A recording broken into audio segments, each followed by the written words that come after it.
The dawn coach came down out of the Sabre buttes the way it always did, slow and rattling, and the man who climbed off it set a piece of brass on the counter and waited for a woman to look up and lose 15 years all at once. I was a grown man before I understood what I'd watched that morning. I was only a boy then, 10 and some, sweeping ash off the hearthstones at the Mule Creek station, and I remember thinking the stranger looked like something the trail had chewed and spit back out. But to tell you how a thumb of brass could undo 15 winters of grief, I have to go back to the day I came to that station myself, with nothing in the world but the clothes a fever had left me in. My folks went inside 1 week of each other, both to the same sickness that ran the wagon road that summer like a grass fire. There was a deal of crying I don't recall and a wagon ride I recall too well, and at the end of it a tall woman in a man's coat standing in a doorway with the light behind her, looking down at a stick of a boy nobody else would feed. The freighter who'd carried me said, "Esther, the county's got no place for him, and you've got an empty bed." She didn't argue it and she didn't make a show of charity. She just stood back from the door so the cold wouldn't follow me in, and she said, "Then he'd best learn to bank a fire because I keep mine all night." That was Esther Tyndall. She ran the Mule Creek swing station alone, and she had run it alone so long that the men on the stage line had quit being surprised by it. A swing station isn't much to look at: a sodden timber house, a barn, a corral of cottonwood poles, a well, a stretch of churned mud where the coaches wheeled in to change teams. But it is everything to a stage line, because a coach is only as good as the horses waiting fresh at the end of a hard pull, and a tired team killed more travelers than any road agent ever did. Esther kept 6 head fed and gentled and ready, kept the harness oiled, kept coffee hot and a kettle of something on the crane, and when the cordrata pint, Wells' coach came down off the buttes, she had the new team in the traces before the driver had finished his cussing.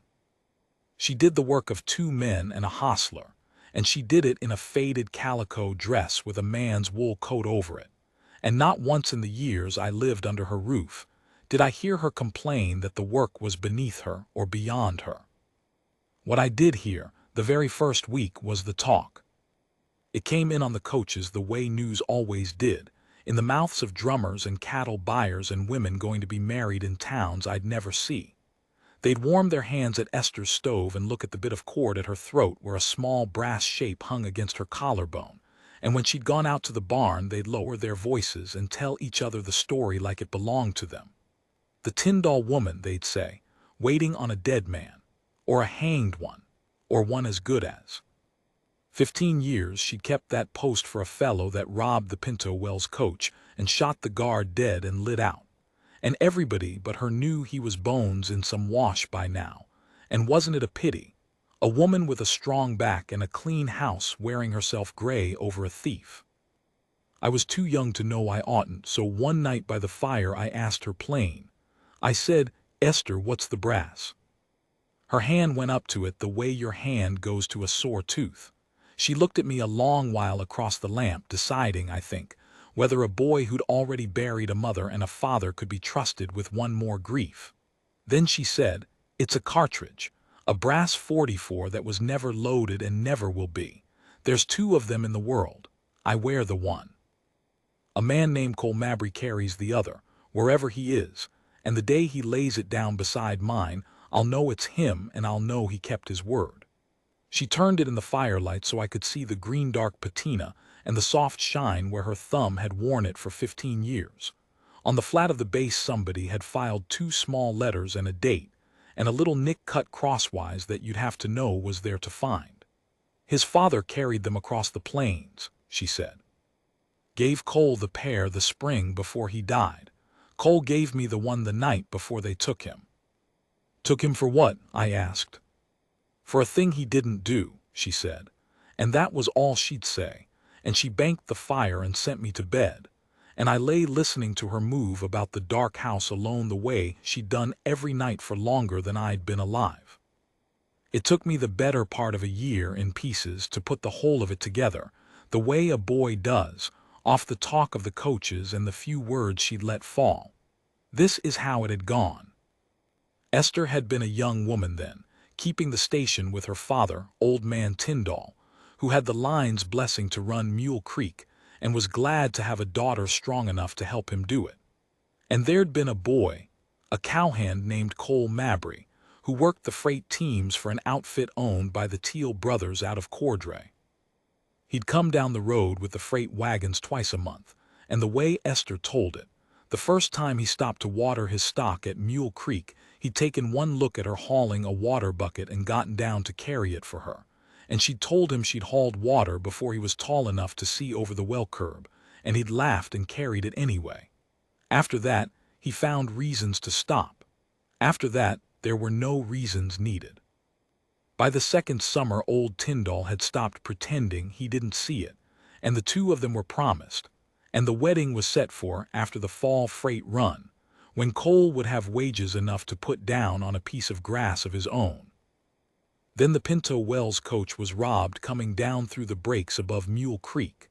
The strongbox was taken and the messenger riding shotgun was killed, shot off the box in the half-dark, and the country went half-mad the way it does when a robbery turns to murder. There had to be a man for it, and the man they found was Cole Mabry. I won't pretend I ever knew, as a boy, every twist of how they hung it on him, but I know the shape of it because I heard the shape of it 100 times. Cole had been on the road that night alone hauling light. A bay horse like his had been seen, and in the brush near where the guard fell, somebody turned up a brass cartridge, a .44 never fired with 2 letters filed in the base. CM the sheriff held it up at the trial like it was the finger of God. Cole Mabry's brass. Cole Mabry's initials. Cole's own father's keepsake, dropped at the scene of a killing. Except it wasn't. Cole had 2, and he had given one to Esther, and he had the other in his vest, and he stood up in that courtroom and turned out both his pockets, and there was the brass, his brass, still on him, and Esther stood up in front of the whole county and took the cord from her throat and showed the matching one, and swore on her mother's grave that the pair had never left their keeping. 2 brass cartridges, whole and accounted for. So whose was the one in the brush? You'd think that would end it. It didn't. The county had a dead messenger and a need to bury him satisfied, and a stranger's word and a sweetheart's word weighed light against a brass cartridge filed with the right letters.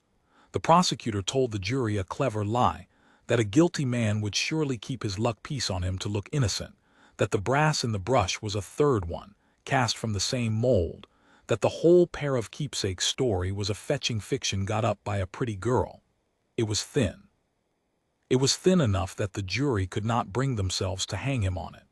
But it was thick enough to convict, and the judge gave Cole Mabry 15 years in the territorial prison at hard labor for the robbery, while the murder stayed open against the day they found the rest of the gang, that everyone but Esther had stopped believing in.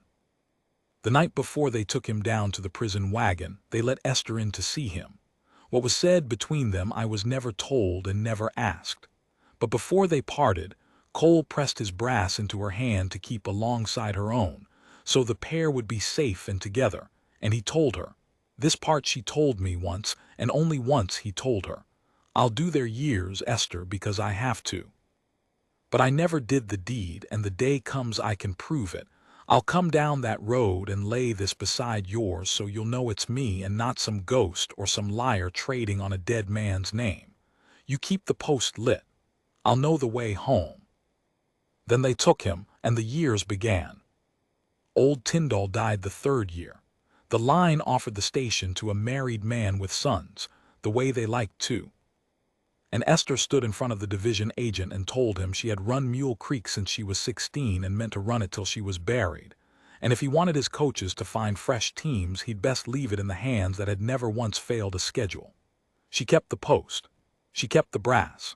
She kept the fire lit all night, every night, 15 years, and the county called her a fool, and the fools called her a fool, and she changed the teams and oiled the harness and waited. That was the woman who took me in. I tell you all this so you'll understand that when the stranger came down off the dawn coach, it was not a small thing. It was the hinge the whole of her life had hung on, swinging at last. Now, in those years before he came, there was a man who courted her, and I have to tell you about him too, because nothing in this story makes sense without him. His name was Marcus Teal, of the Teal brothers, and by the time I knew the world he was no longer brothers but only Marcus, his younger brother Lonnie having died of a bad lung the winter before I came. Marcus Teal had grown rich. The freight contract that Cole Mabry's outfit had been bidding for the year of the robbery had gone, in the end, to the Teals, and from that contract had grown a second and a third, until Marcus Teal owned half the wagons on the Cordray Road and a fine house in town, and a way of standing in a doorway like he'd bought the door. He came to Mule Creek often. He'd water his teams there, which was fair, and he'd stay too long, which was not. He was not a cruel man, and I want to be honest about that, because it would be easy to make him the villain, and he was not in the plain way. He never raised a hand or a voice to Esther. He brought her good coffee from town and a bolt of cloth once that she gave back, and he asked her every visit in a low, reasonable way when she meant to stop punishing herself. "You've kept faith longer than any woman in this territory would," he told her once, and I was under the table with the dog and heard it. "There's not a soul would think the less of you for stopping. The man's dead, Esther, or worse than dead. You're handsome yet, and you've a back that won't bend forever. I've a house with no one in it. Marry me and let some other woman freeze at this post." And Esther, drying a cup, not even turning around, said, "Marcus, you've asked me that 9 times by my count, and I've answered it 9 times the same. I'm not waiting because I'm too proud to quit. I'm waiting because he's coming. There's a difference, though I don't expect a man with your luck to feel it." He left sore that time. He always left sore, and he always came back, patient as weather, and a boy under a table learned that there are men who want a thing not because they love it, but because they cannot abide that it won't be had. I think Marcus Teal wanted Esther the way he wanted a contract, because it was the one thing on the Cordray Road that money had not been able to buy. But I'll get to the rest of Marcus by and by. There was more to him than I knew, and more to him than he liked. So that was the world. The lonely post under the buttes, the strong woman, the brass at her throat, the rich man at the door, and the boy banking the fire. 5 years I lived in it before the morning came. It was early spring, the snow gone off the flats but still white in the high notches of the Sabre buttes, and the dawn coach was late. I was out in the cold dark with the lantern, getting the relief team into the traces of nothing, since the coach hadn't come, and Esther was on the porch with her arms folded against the chill, watching the place where the road came down out of the rocks. She'd watched that spot the same way every morning for as long as I'd known her, the way you'd watch a door you'd been told to expect a knock at, and I had long since quit seeing the hope in it because it had never once been answered. It was just a thing she did, like banking the fire. Then the coach came down, slow, the brakes squealing, old sailor cussing his leaders, and it wheeled into the mud and stopped, and a passenger climbed down off the back where the cheap seats were. He was a hard-used man. That's the first thing I thought, child that I was, that the trail had been at him a long time. He wore a coat too thin for the weather and boots worn down past the heel, and he moved careful, like a man whose body had been taught caution by something. There was a deal of gray in a beard that should have been younger, and a long pale scar that came up out of the beard and over one cheekbone, and his eyes had that flat, watchful steadiness I would later learn the look of in men who'd done time. He stood a moment by the coach, taking in the station, the barn, the corral, the porch, the woman on it, like a man checking a thing against a memory and finding it both changed and the same. Esther had gone very still. He came across the mud to the porch step, and he didn't say her name and he didn't say his. He reached into his vest with 2 fingers, slow, the way a careful man reaches for anything near another man, and he brought out a small dark thing, and he set it down on the porch rail where the lantern light fell on it. A brass .44 cartridge, never loaded, green dark with age, with a soft worn shine on the base where a thumb had ridden it 10,000 miles. Then he stepped back and put his hands where they could be seen and waited. I have seen a deal of living since, and I've never again seen a face do what Esther Tyndall's face did in that lantern light. It did not break into joy, not at first. It broke into terror, the pure animal terror of a person who has wanted one thing so long and so hard that to have it suddenly within reach is worse than the wanting, because the wanting can't be wrong but the having can be a trick. She looked at the brass on the rail and she did not reach for it. Her hand went up instead to the cord at her own throat, and she closed her fist over her own brass through the cloth, and she said, in a voice I'd never heard from her, small and cracked open, "Anybody can find a brass cartridge." "Yes," the man said. His voice was rusty like a gate not opened in years. "Anybody can, so you'd best look at it close." And she came down off the porch slow, like walking out onto ice, and she picked up the cartridge off the rail and turned it to the lantern, and she found the 2 filed letters, and she found the date, and then she found, with her thumbnail in the dark, the little crosswise nick that you'd have to know was there to find. And the sound that came out of her then was not a word in any language, and the brass dropped out of her hand into the mud, and her knees went. And the hard-used man caught her before she struck the ground, the way you'd catch a thing you'd ridden 15 years to be standing close enough to catch. That was the morning Cole Mabry came home. Now you'd think a boy thought that was the end of it, that the road had been ridden and the door had been knocked and the rest was happy ever after. It was not. It was the start of the hardest stretch because the county did not believe him. You have to understand how it stood. 15 years is a long time on the frontier. People die, move, forget, and the truth gets worn down to a story, and the story gets worn down to a shape, and the shape was. Cole Mabry was a robber and likely a killer, sent off in disgrace, surely dead by now. So when the word ran up and down the line that a stranger had come to Mule Creek claiming to be Cole Mabry, the county did not weep for joy. It got suspicious. And the most suspicious thing of all, to a county that had told itself a comfortable lie for 15 years, was that the lie might have to be paid back. The man at the station did not look like the bright cowhand the old-timers half remembered. He looked like 15 years of hard labor and bad food and worse company, which is what he was. And there were those, with Marcus Teal not least among them, who said quite reasonably that a drifter who'd shared a cell with the real Cole Mabry could have learned his whole story and his sweetheart's name and even the trick of the brass, and come down the road to take a soft woman's pity and a soft woman's post. 2 brass cartridges in the world, Marcus said, in town, where it would carry. And a man fresh out of prison shows up with one and a tail. There's prisons full of men who can file 2 letters in a cartridge base. I'd want to cite more than that before I let a confessed convict sleep under my roof. He had a point, was the devilish thing of it. The brass alone didn't prove the man. It proved a man had a brass. The nick and the date proved he knew them, but Esther had shown her brass in open court 15 years before. A clever man could have learned of the nick. The very thing that had been meant to be the proof was, in the county's mouth, turned into the proof of the fraud. And I watched, that spring, the terrible thing of seeing a woman who had finally gotten her one wish be told by the whole world that she'd been fooled by a counterfeit of it. What did Cole do? He did the wisest thing and the hardest. He didn't argue. He could have raged. He could have called out the men who doubted him, and a younger Cole, the cowhand, might have. But 15 years had taught him that arguing your innocence to people who need you guilty is a way to wear yourself to nothing, and he had learned, I think, to spend his strength only where it would buy something. So he didn't argue. He went to work. Esther had a stretch of corral fence sagging that she'd not had hands enough to mend right. Cole mended it. There was a well rope frayed to a thread that she'd been nursing along, afraid to climb down and reset the pulley alone. Cole reset it. He didn't ask leave and he didn't ask wages.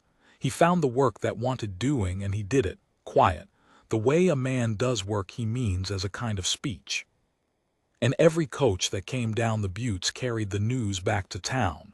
The convict's still out at Mule Creek, mending her fence like he owns it, and Marcus Teal's jaw got tighter, and the county waited to be proved right. The first one Cole won was me. I want to set that down plain because it mattered. A grown man's heart is a fortress with the gate barred, but a boy's is a yard with the gate hanging open, and Cole came in through mine before he ever tried hers. He didn't fuss over me or buy me. He just talked to me like I was worth talking to, which after my folks died was a rarer thing than you'd think. He taught me to throw a diamond hitch so a pack wouldn't shift on a grade. He taught me which of the station horses would bite and which would only pretend to, and how to tell. And there was a horse there. A big iron gray gelding the line had foisted on Esther because no one else could do a thing with him. A spoiled, mean-mouthed brute that had put a driver in bed for a month. And that horse was the next one Cole won. I'd been afraid of that gray since I came, so had every hand the line sent through. Esther kept him because the line said keep him, and she handled him careful and got cow-kicked for it more than once. Cole watched that horse for 3 days without laying a hand on him. Just watched and stood near, and let the horse get used to a man who didn't want anything from him in a hurry. On the 4th day he went into the corral with a length of soft rope and a pocket of cracked corn, and he spent the whole morning doing what looked to a boy like nothing at all, standing, turning his back, stepping away whenever the horse softened, never once cornering him. By the noon coach the gray was following him around the corral like a dog. An old sailor on the box stared at it and said, "Well, I'll be go to hell," which was a thing drivers said. And Esther stood at the rail, watching the man gentle the horse that had been breaking the line's hearts for 2 years. And she had a look on her face I can only call drowning, like a woman going under in the very thing she'd been thirsty for. Because here's the cruelty of it. She didn't doubt him. Her heart had known him on the porch in the lantern light. But the whole county doubted him, and Marcus pressed the doubt every day. And Esther was a careful woman who had survived 15 years on not letting her wanting make her a fool. And she would not let herself simply fall into the having of the one thing, in case the having was the trick the wanting had been waiting to spring on her. So she held the man at arm's length even while her heart strained at the arm. She fed him at the far end of the table. She called him Mr. Mabry in a voice that broke on the second word.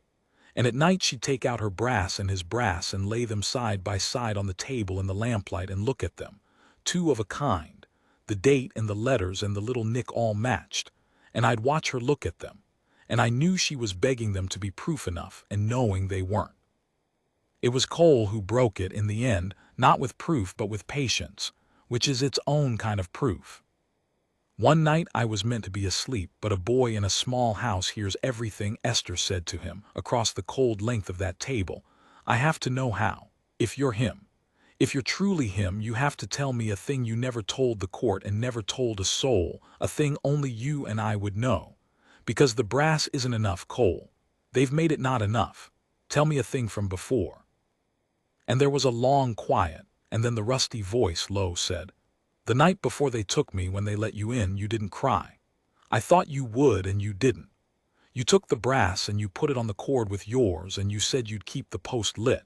And then you said one more thing, and you made me promise never to repeat it to a living soul. And I never have, not in 15 years, not to any man in any cell. You said," and here his voice went so low I had to hold my breath to catch it, "you said, Cole Mabry, I'd rather wait 20 years for the truth than take a lie tonight just to have something warm. So go do their years and come home clean, and don't you dare come home any other way." I heard the chair scrape.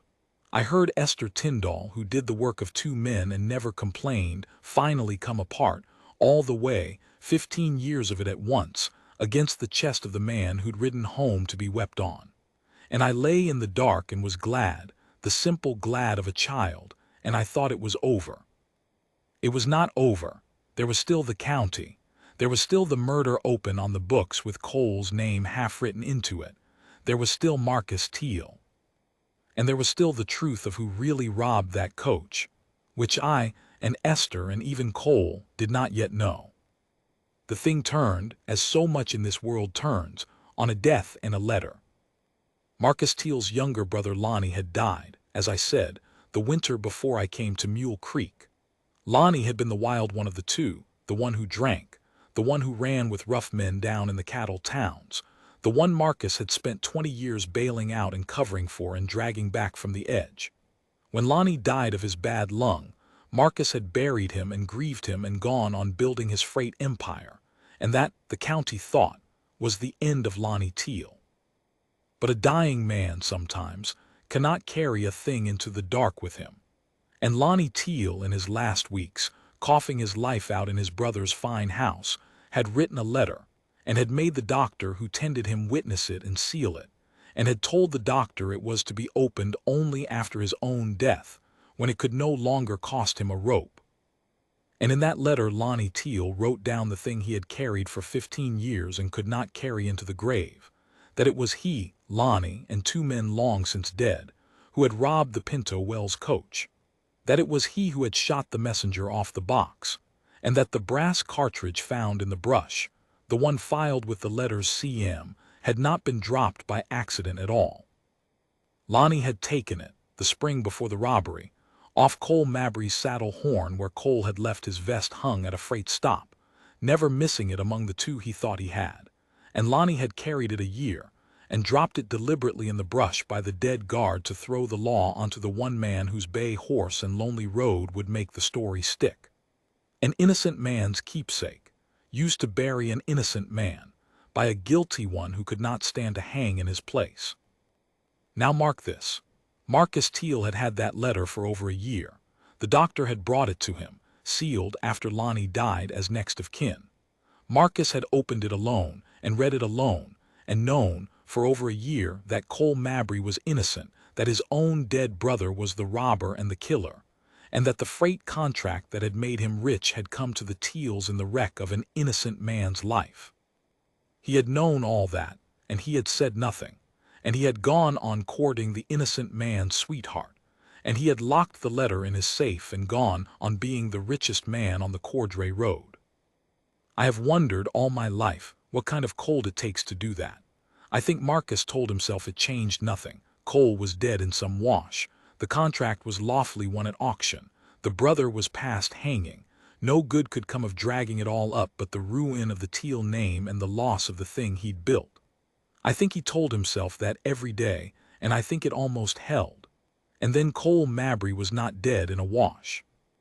Cole Mabry was down at Mule Creek mending Esther Tyndall's fence, alive. And the lie Marcus had been keeping warm in his safe was suddenly a live coal in his hand. It came to a head on a Sunday in May. There'd been talk all that week, ugly talk, that the county ought to do something about the convict out at Mule Creek, that there was still a murder open, that a man who'd done time for the robbery had no business roaming free where decent folk traveled, that maybe the marshal ought to have Cole Mabry back in irons till somebody sorted who he was and what he was owed. Marcus Teal was at the center of that talk. The way I've already told you, he was the center of all the doubt, pressing it low and reasonable in every place the talk could carry. And on that Sunday, a half-dozen men rode out from Cordray with the marshal among them, to settle the question of the stranger at the station, and Marcus Teal rode at the head of them in his good coat, and I believe in his heart he meant to see Cole Mabry hauled back to a cell on the strength of a murder his own brother had done, to bury the truth one more time under a living man, the way Lonnie had buried it under him. They wheeled into the station yard in the long Sunday light, and Cole came out of the barn wiping his hands, and Esther came off the porch and stood beside him, not behind him, beside him, and I crept out to the corner of the house where the dog and I watched the whole of it. The marshal was a fair enough man, named Brunn, and he didn't like the errand, you could see it. He said the county had questions about who the stranger was and the matter of the open murder, and that the easiest road was for Mr. Mabry, or whoever he was, to come into Cordray peaceable while it was looked into. And Marcus Teal, beside him, said the thing he'd been saying for 2 months, that any convict could file a brass and learn a tale, and that a careful county didn't take a killer's word for a killer's name. And Cole Mabry, who had not argued his innocence to anyone in 15 years, looked at Marcus Teal a long moment with those flat prison-steady eyes, and then he said, quiet, so quiet the men had to lean to hear it, "Mr. Teal, you've called me a liar a good many times this spring. I've let it lie because a man learns the cost of arguing. But I'll ask you one thing in front of the marshal, and I'll know by your face whether to ask the next. How is it you're so sure a brass cartridge proves nothing? A man would have to have thought a long while about that particular brass to be so sure of it. Most men never think of it at all. I watched Marcus Teal's face, and I was only a boy, but I saw it. I saw the thing go across it that goes across a man when a door he'd bolted blows open.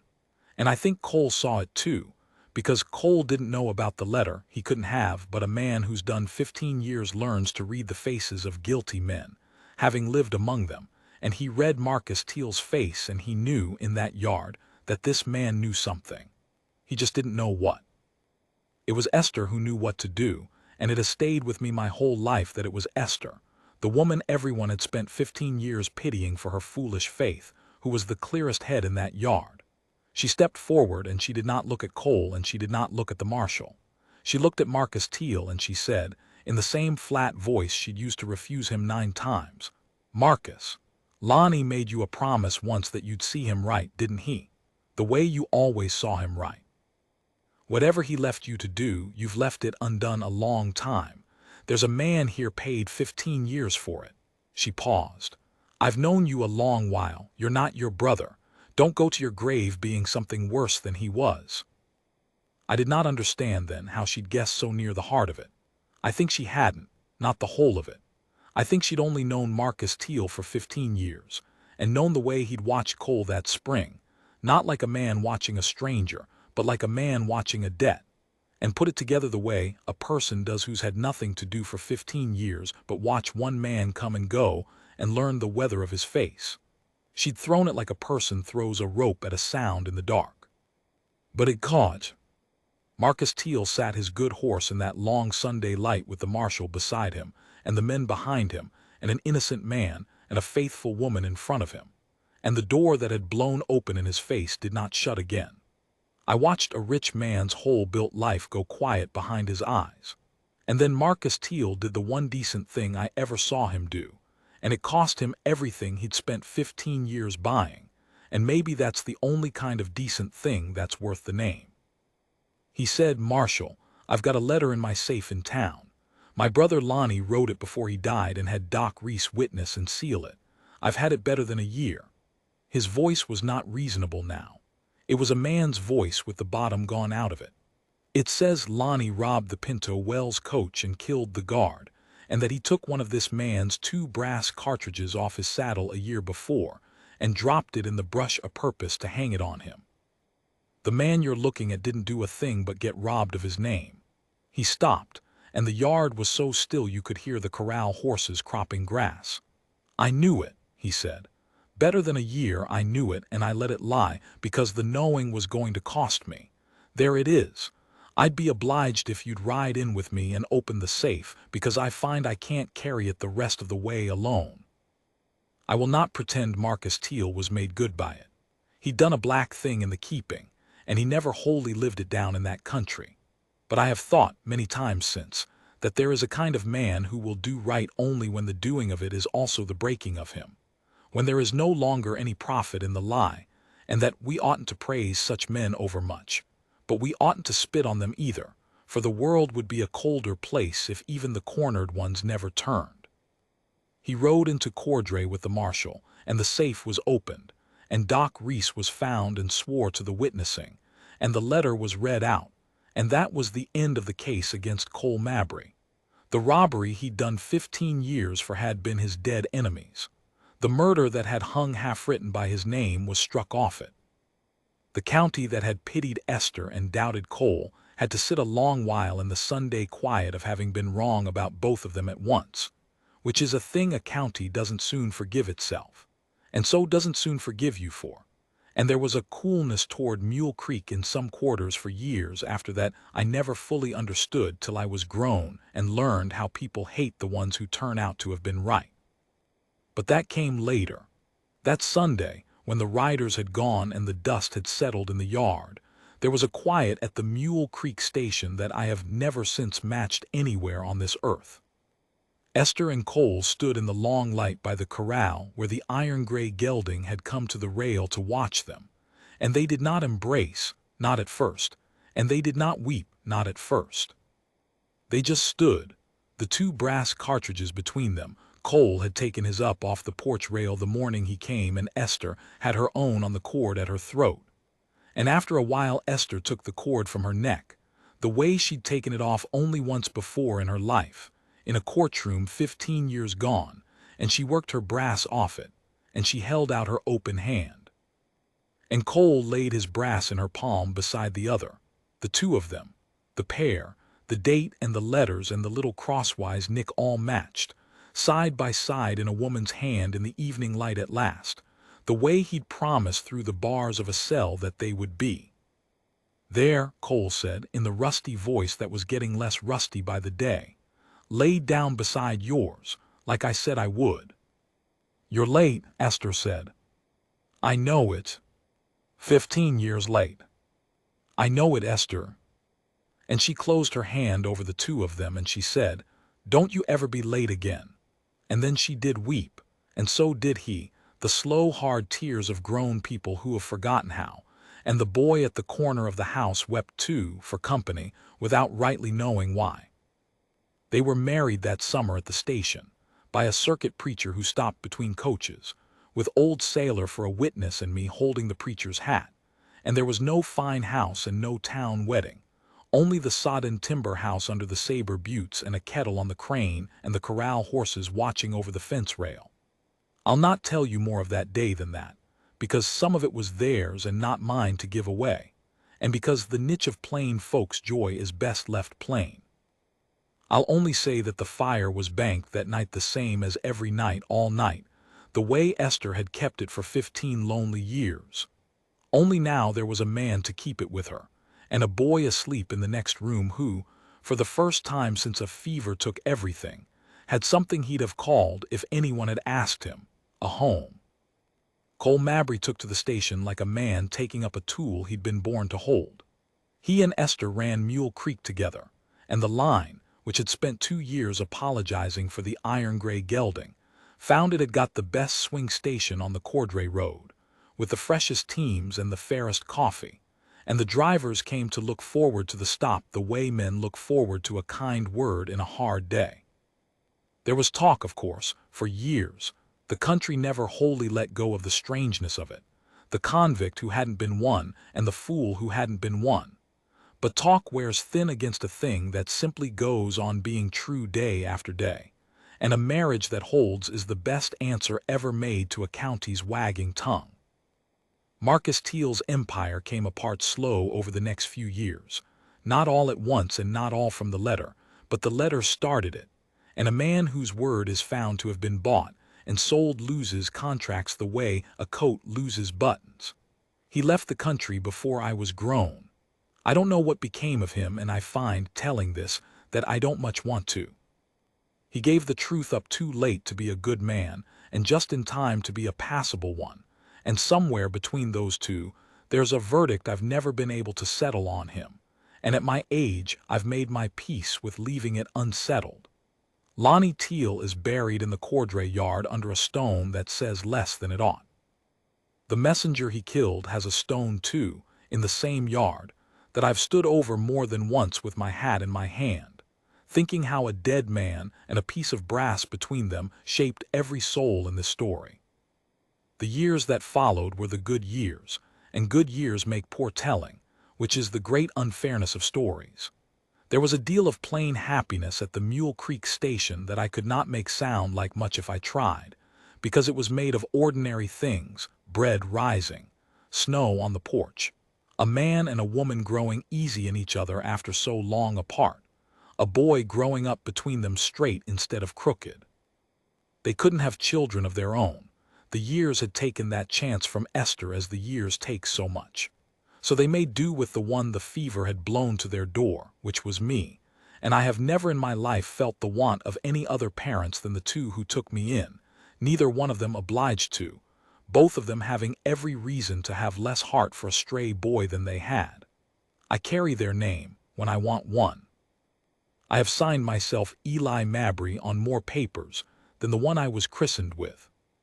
Cole lived to be an old man, which is more than the territorial prison ever meant to leave him. Esther outlived him by 4 years, and ran the station a while after he was gone, the way she'd run it before he came, all alone, banking the fire all night. Only now she had a memory to keep her company instead of a hope, and she always said the memory was the warmer of the two. When the railroad finally reached down through the country the way the railroad always does, it killed the stage line, and the swing stations went quiet up and down the road, and Mule Creek with them. The sod walls are long melted back into the prairie now. If you went looking you'd find a hummock, maybe, where the house stood, and the line of the old corral if the light was right, and nothing else but sage and the Saber Butte standing over it all the same as ever. But I have the brass. Both of them. Esther left me the pair when she went, the 244s that were never loaded and never will be, with the letters CM filed in their bases and a date that means nothing to anyone living but me, and a little crosswise nick on each you'd have to know was there to find. I keep them joined on a single cord, the way she always wanted them, the pair together, and on the nights when I get to thinking about how it all could have gone otherwise, how a man could have rotted out his years for a thing he never did and died forgotten in a wash, how a woman could have grown old waiting at a fool's post for a ghost, how a rich man's lie could have buried the truth one final time on a Sunday in May. On those nights I take the brass out and hold it, the two of them warm in my hand. And I think about what Esther told a man through the bars of a cell once, that she'd rather wait 20 years for the truth than take a lie to be warm by. The county called her a fool for 15 years. I had the great fortune of living long enough in her house to learn the difference between a fool and a faithful woman, and it is only this. The fool waits for a thing that isn't coming, and the faithful one waits for a thing that is, and there is no way under heaven to tell the two apart from the outside, all those long cold years, until the dawn the coach comes down out of the buttes and a hard-used man steps off it and lays a piece of brass on the counter, and a woman looks up, and is proved right, and is, at the last and forever, no longer alone.